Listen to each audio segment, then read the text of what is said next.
हाँ तो चीते आ गए ना।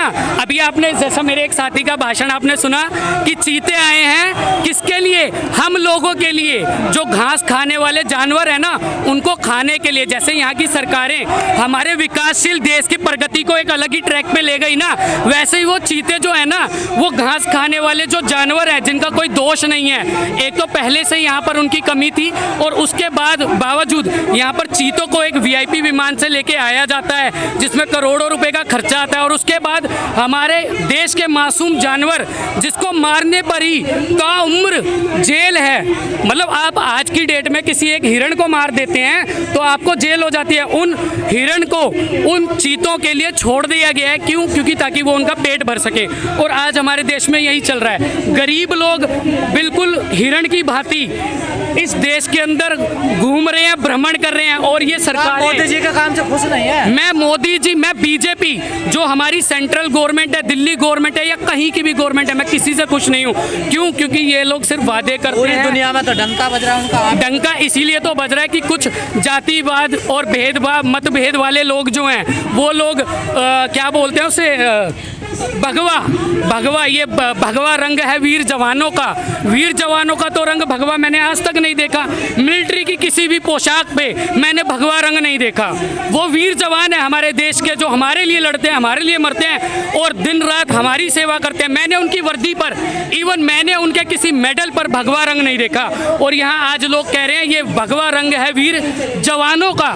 जवानों से मतलब होता है कि जो हमारे लिए अपने प्राणों की आहुति देते हैं, जो हमारे लिए मर रहे हैं। मोदी जी ने परिवार त्याग दिया आप लोगों के लिए। अरे मोदी जी का परिवार था ही कहाँ? मोदी जी शुरू से ही क्या बोलते हैं, परिवार से दूर रहे। और किसको पता है? क्या आपको पता है? आप देखने गए थे कि मोदी की पत्नी नहीं है, मोदी के बच्चे नहीं है? किसी ने देखा?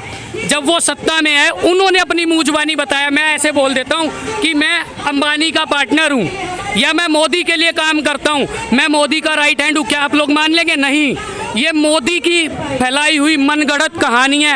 एज अ स्टोरी क्रिएटर तो कोई कुछ भी बोल सकता है। किसी आपने सुना होगा देवी देवताओं के मंदिर बनते हैं, योगी मोदी के मंदिर क्यों बनते हैं? देवी देवताओं के मंदिर? आप योगी सर आप दलित हैं? आप दलित हैं या कैसे? अयोध्या में योगी का मंदिर बन गया इसीलिए योगी का मंदिर, वो योगी का मंदिर हो चाहे श्री राम का मंदिर हो, हमको उससे कोई मतलब नहीं। मैं आपसे आप सभी रिपोर्टर से मैं एक क्वेश्चन करना चाहता हूँ। आप में से कितने लोग दलित हैं? या आप लोग कितने लोगों को पता है कि भीमराव अंबेडकर ने संविधान लिखा था जिसमें एक गरीब से एक अमीर आदमी तक के लिए लिखा था, और कैसे ज़िंदगी को जीना है, कैसे अपने अधिकारों को बचाना है और क्या क्या हमें अधिकार दिए गए थे, वो सब उन्होंने लिखा था। तो हमारे लिए, मैं दलित हूँ, दलित का मतलब ही होता है कि ज़मीनी संघर्ष पे लड़ना।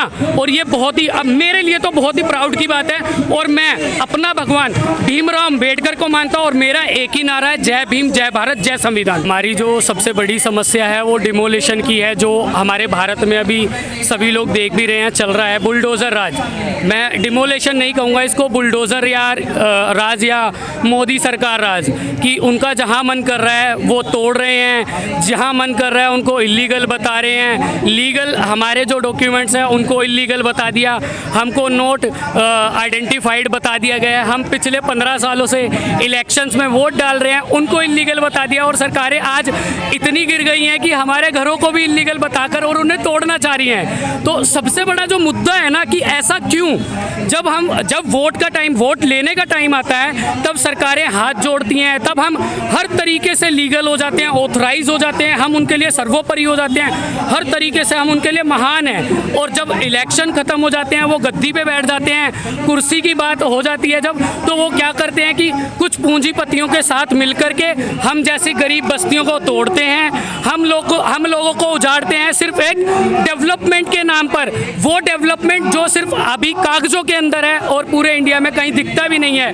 क्या दिखता है? एक रोड दिखता है जिस पर इतने गड्ढे हैं कि वहां पर ठीक से कोई गाड़ी भी नहीं चला सकता, और उसी के बगल में दूसरा रोड जबरदस्ती निकालने के चक्कर में कुछ पूंजीपतियों की पार्किंग को बचाने के लिए हमारे घरों को तोड़ा जा रहा है। हमारा सबसे बड़ा मुद्दा, सबसे बड़ा सवाल, प्रधानमंत्री कहते हैं जहाँ झुक गई वही मकान। वो कहते हैं, मैं आपसे वही चीज़ बता रहा हूँ ना, विकास जो नाम है वो शायद या तो किसी बच्चे का नाम है विकास, और या वो पेपरों में छपा हुआ एक विकास है कि भारत विकास प्रगतिशील देश है, वहाँ पर विकास हो रहा है। विकास के नाम पर ऐसा कुछ नहीं हो रहा। जहाँ झुग्गी वहाँ मकान।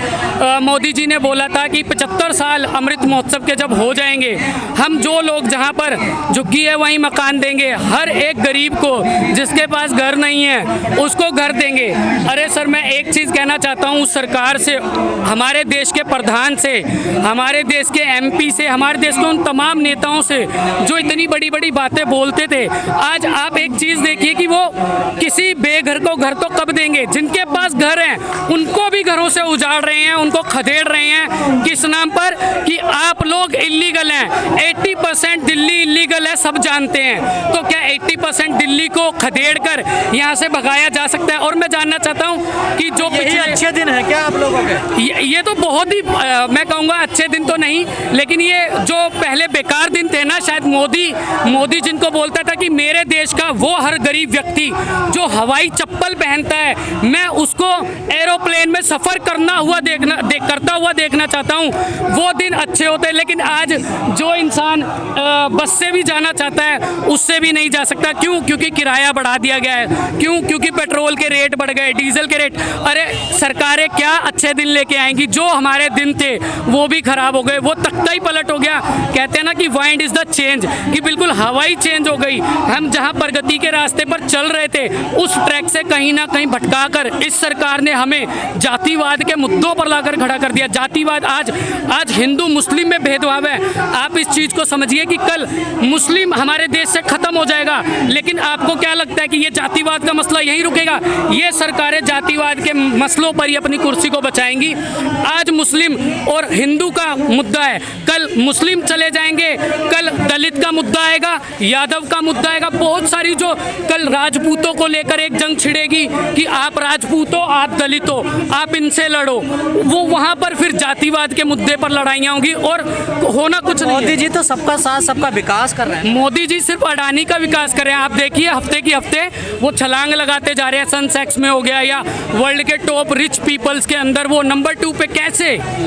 हमारा देश हंगर इंडेक्स में 117 लोगों की लिस्ट में, देशों की लिस्ट में हम 101 नंबर पे हैं। 101 शगुन का 101 जो कि मोदी ने उपहार में दिया है इंडिया को। बिल्कुल बिल्कुल। और ऐसे देश में जहां पर वहां का एक उद्योगपति दूसरे क्या बोलते हैं, दुनिया का दूसरे नंबर का रिचेस्ट पर्सन है, वही देश आज हंगर इंडेक्स में 101 नंबर पे कैसे है? और क्यों है? क्या वजहें रही हैं? हमें अर्थशास्त्र पढ़ाया जाता है किताबों में कि यहाँ पर पूंजीपति, पूंजीवादी, ये सब नहीं चलेगा, ये श्रम प्रधान देश है, किसान देश की रीढ़ की हड्डी है। मेरी उम्र, मीडिया तो कह रही है मजबूत हो रहा देश। मीडिया आपको आप किस चैनल से हो सर? आप नेशनल मीडिया से नहीं हो। नेशनल मीडिया का कोई चैनल आज आप देखेंगे, नेशनल मीडिया की कोई गाड़ी जाती हुई नहीं दिखती। पता क्यों? आज गवर्नमेंट उनको घर में बैठने का पैसा दे रही है, एसी की हवा खाने का पैसा दे रही है। कितने भी नेशनल मीडिया चैनल हो, चाहे वो 10 हो चाहे 15 हो, पूरे दिन तो चिल्लाते हैं। वो चिल्लाते किस पे है पता है आपको? वो चिल्लाते हैं उन मुद्दों पे जो बीजेपी के फेवर में होता है, जो आज की सरकारों के फेवर में, जो उनकी कुर्सियां गर्म कर रहा है। बीजेपी दिन रात सर, मेरे देश के लोग कहते हैं, मेरे भाई बहन, मेरे देश के तमाम लोग कहते हैं गौ हमारी माता, गौ हमारी माता। गौ आज पंपी वायरस से मर रही है, लाखों की तादाद में मर रही है।